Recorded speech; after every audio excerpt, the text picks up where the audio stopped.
Hello everyone, আজ তোমাদের সাথে শেয়ার করব একটি পুরনো ভিডিও। তো পুরনো ভিডিও বললাম তার কারণ আজকের ভিডিওটা অনেক দিন আগের, ডিসেম্বরের 5 তারিখের ভিডিও এটা। তো কারণ ডিসেম্বরের 5 তারিখেই আমাদের বাড়িটা কালার করা স্টার্ট হয়েছিল। তো বাড়িটা কালার করতে 3-4 দিন মতন সময় লেগেছিল। তো সেই জন্যেই সেই ভিডিওটাই আজকে তোমাদের সঙ্গে শেয়ার করছি।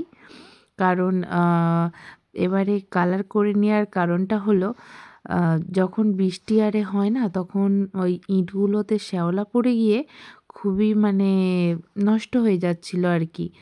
তো সেই জন্য এবারে ওর পেখম প্রমাণের পাপা এসে পুরো উপরে যে মাজাটা বাকি ছিল সেগুলো ঠিকঠাক করে নিয়ে এবারে কালারটা করে করে নিয়েছে। তো বাড়িটা কালার হওয়ার আগে একরকম, আর কালার হওয়ার পরে আরও একটু অন্যরকম লাগবে। সেই জন্য আমি একটু ভিডিও করে নিচ্ছিলাম যে এরকম আর বাড়িটা থাকবে না, সরি, বাড়ির কালারটা এরকম থাকবে না, মানে একটু পাল্টে যাবে। কালার হওয়ার পর একটু বাড়িটা আরও সুন্দর দেখতে লাগবে। তো আমি একটু ভিডিও করব না তা কখনো হয়? তো সেই জন্য আমি আগে থেকে একটু ভিডিও করে রাখছিলাম যে আগে কীরকম আর পরে কীরকমটা লাগে সেই জন্য। আর জানো, আমাদের সমস্ত কাজই না একটু মানে তাড়াহুড়োর মধ্যে প্ল্যান মাফিক হয় না, বিনা প্ল্যানিংয়েই কাজটা হয়। তো তার কারণে এই রকম হয়। এবারে আসার পর আমাকে পেখম প্রমাণের বাবা জিজ্ঞাসা করছিল যে কি কালার করা যায় বাড়িতে। এবারে আমার যেহেতু এই সব সম্পর্কে আইডিয়া নেই, তো আমি বলতে পারছিলাম না। তো সেই কারণে ওর বাবাকেই বলেছিলাম যে কি কালার তোমার ভালো লাগে তুমি সেই কালারটাই হচ্ছে করো। কিন্তু তারও অবস্থা একই রকমই। দুজনেই হচ্ছে কোন কালার বাড়িতে দিলে একটু সুন্দর লাগবে সেটা আর ঠিক করে ডিসাইড করে উঠতে পারছিলাম না। তার কারণেই হয়েছে কি, আমরা এমন একটা কালার চয়েস করেছি যে সেটা না বাড়িটা কালার হয়ে যাওয়ার পর ভীষণই হালকা মনে হয়েছে আমাদের দুজনেরই। তো কি করা যাবে, কিছু তো করার নেই, কারণ কালারটা হয়ে গেছে। তো এই যে দেখো, বাড়িতে কালার হয়ে যাওয়ার পরই আমার গোলাপটাকে দেখেছো কত সুন্দর হয়েছে। একটা মানে একবারেই 3-4টের মতন গোলাপ হয়েছিল। তো তার মধ্যে ভগবানের কাছে দেওয়া হয়ে গেছে, আর এই গোলাপটাই আছে। তো কালার হয়ে যাওয়ার পরেও আমার বাড়িটা অতটা অন্যরকম লাগছিল না, কারণ যেহেতু আমরা একটা হালকা কালার চয়েস করেছিলাম, যার কারণে এরকমই লাগছিল।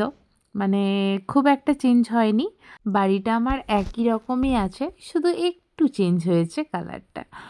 তো এই কালারটাই আমি আর পেখমের পাপা দুজনেই চয়েস করেছিলাম, যেটা অনেকটাই হালকা হয়ে গেছে। কিন্তু কি করা যাবে, এখন কালার যেহেতু হয়ে গেছে, এখন এটাই এখন ভালো বলতে হবে। 10 তারিখের মধ্যে, মানে ডিসেম্বরের 10 তারিখের মধ্যে আমাদের বাড়িতে কালার করার কাজটা কমপ্লিট হয়ে গেছিলো। বাড়ির মেন গেটের সামনে ওপরের দিকে একটা ডিজাইন করার ছিল, কিন্তু যে ডিজাইন করবে সে ব্যস্ত থাকার কারণে ডিজাইনটা করা হয়নি ওই সময়ে। তাই জন্যে অনেকটা পরে ডিজাইনটা করাতে হয়েছে। তো তার কারণেই ওই কাজটাই বাকি রয়ে গেছে। বাকি সব দিকের কালারগুলো করা কমপ্লিট হয়ে গেছিলো ওই দিনের ওই তারিখের মধ্যেই। কিন্তু আমাদের বাড়িতে যে ডিজাইনটা মানে আমি করাতে চেয়েছিলাম সামনেটায়, তো সেটা একটু লেটে হয়েছিল। আর এইদিকে যেটা দেখতে পারছো এটা হচ্ছে এখানটা ঢাকা দেওয়ার জন্য ওটা বানানো হচ্ছে। তো আগে ওটা ছিল না, তো সেই জন্য এবারে ওটাকেও একটু উঁচু করে ওখানটায় বানানো মানে ঢাকা দেওয়া যায় যাতে, সেটাও বানানো হচ্ছে আর কি। তো এটা হচ্ছে ডিজাইন হওয়ার আগের বাড়িটা। তোমাদেরকে কালার হওয়ার আগে বাড়িটা দেখিয়েছিলাম। তো সেই জন্য কালার হওয়ার পর আমি আবার ভিডিও করে নিয়েছিলাম কারণ ডিজাইন হয়ে যাওয়ার পর আমার বাড়ির সামনের দরজাটার কাজ, মানে দরজাটার সামনে একটু অন্যরকমই লাগবে, কারণ আমি একটু অন্যরকমই কিছু করব, যেটা আমার অনেক দিন থেকে ইচ্ছে ছিল। তার কারণ আমাদের বাড়ির সামনেটায় কোনো ঠাকুরের মূর্তি আঁকা যাবে না। তো সেই জন্য আমার ইচ্ছে ছিল যে আমি বালাজির 3টে সিম্বল আমি বাড়ির সামনেটায় মানে মুখ্য দরজার ওপরটাতে রাখবো। তো সেই জন্য আমি ওরকমটাই করে রেখেছিলাম। আর এইদিকে যেহেতু ক্যামেরা রাখা ছিল, তো ক্যামেরাটা আমি ভেবেছিলাম একটা পান্ডার পেটের ভিতরে ক্যামেরাটা থাকবে।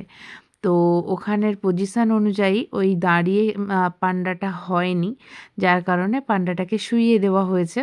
তার মধ্যিখানে ক্যামেরাটা আছে, বোঝাই যাচ্ছে না এখান থেকে। আর নিচের যে গাছটা তার মধ্যে দুটো পাখি আছে। এটা যেই দাদা হচ্ছে মানে ড্র করছিল, সে নিজের থেকে এইটা করেছে।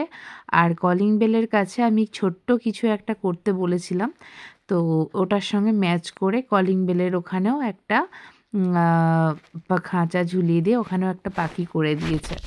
তো এইবার আমার মানে পুরোপুরি বাড়িটা একদম কমপ্লিট হলো। আর কোনো সেরকম কিছু কাজ বাকি নেই, একদম পুরোপুরি রেডি এখন আমাদের বাড়ি। তো কেমন লাগলো তোমাদের সবার আমাদের বাড়ি মাতৃছায়া, তোমরা জানিও। চলো আজকের মতো ভিডিওটা এখানেই শেষ করছি, আবার আসছি অন্য কোনো ভিডিও নিয়ে। সবাই খুব ভালো থেকো, আনন্দে থেকো। আজকের মতো সবাইকে টাটা।